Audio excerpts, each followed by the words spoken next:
Olá, meu nome é João Arthur de Paula e hoje vou apresentar o andamento deste trabalho sob orientação do professor Rafael Espósito, cujo título é Estudo da eficiência para obtenção de dados de deformação com extensômetros de lâmina, os famosos strain gages, utilizando a plataforma Arduino.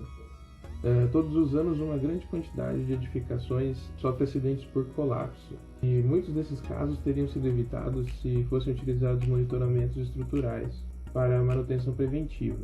Mas o que é o monitoramento estrutural? O monitoramento estrutural nada mais é do que o uso de tecnologias para monitorar estruturas, podendo usar técnicas topográficas avançadas, análises químicas ou simplesmente uso de sensores aplicados na estrutura. Taheri, em 2019, já definia dois tipos principais de monitoramento estrutural, que eram os destrutivos e os não destrutivos.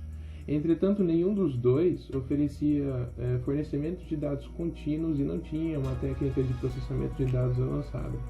A partir daí surgiu uma nova categoria de monitoramento, com um sistema de aquisição de dados continuamente. Atualmente existem empresas especializadas no monitoramento contínuo de aquisição de dados. Entretanto, uma das dificuldades apresentadas por Silva em 2019 é que o custo relativamente alto está presente nesse sistema de monitoramento empresariais.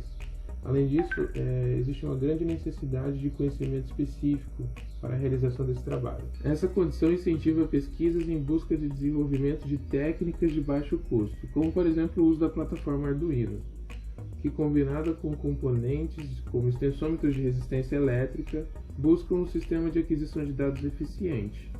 E nossa ideia é justamente utilizar os extensômetros laminares para poder fazer o monitoramento de estruturas. E a propriedade mais interessante nos extensômetros é converter a variação de comprimento em variação de resistência elétrica. Dessa forma, a taxa de variação da resistência elétrica é proporcional à taxa de deformação. Essas duas grandezas são grandezas diretamente proporcionais, cuja razão entre elas resulta no fator K, que é chamado de fator de medida ou Gauge Factor. Mas ligar diretamente o sensor ao Arduino não é suficiente. São necessárias duas tecnologias. A primeira delas é a ponte de Wheatstone, que consiste em conjuntos de pares de 4 resistores, formando 2 pares, e no meio dessa ponte existe um sensor, pode ser um voltímetro ou um multímetro. Então existem duas condições, em equilíbrio e desequilíbrio para essa ponte. Quando está em equilíbrio, a tensão no centro da ponte é zero. Quando há o desequilíbrio, essa tensão no centro da ponte já não é mais zero. Existe uma equação que relaciona a tensão externa com a tensão interna e os resistores. Então, se substituirmos um dos 4 resistores por um sensor, um extensômetro, obteremos uma forma de poder medir essa variação de resistência através da variação de tensão elétrica. Além dessa tecnologia da ponte de Wheatstone, nós usamos também um módulo amplificador, o HX711.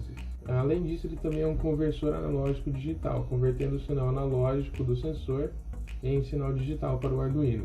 No fim das contas, o circuito fica conforme essa ilustração, em que há uma ponte de Wheatstone, sendo um dos resistores do nosso extensômetro, o módulo HX711 e a nossa placa Arduino.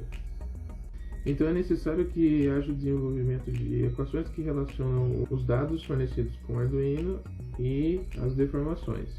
Para confirmar esses dados, vamos utilizar um método analítico com uma régua e um motor de passo. O motor de passo vai flexionar a régua, que fará o papel de uma viga biapoiada, que, segundo Hibbeler, quando ela sofre essa flexão, como mostra na imagem, por um peso P, ela apresenta uma flecha, uma deformação. Isso é um dado controlável, ela pode ser convertida, através de equacionamento, em deformação horizontal.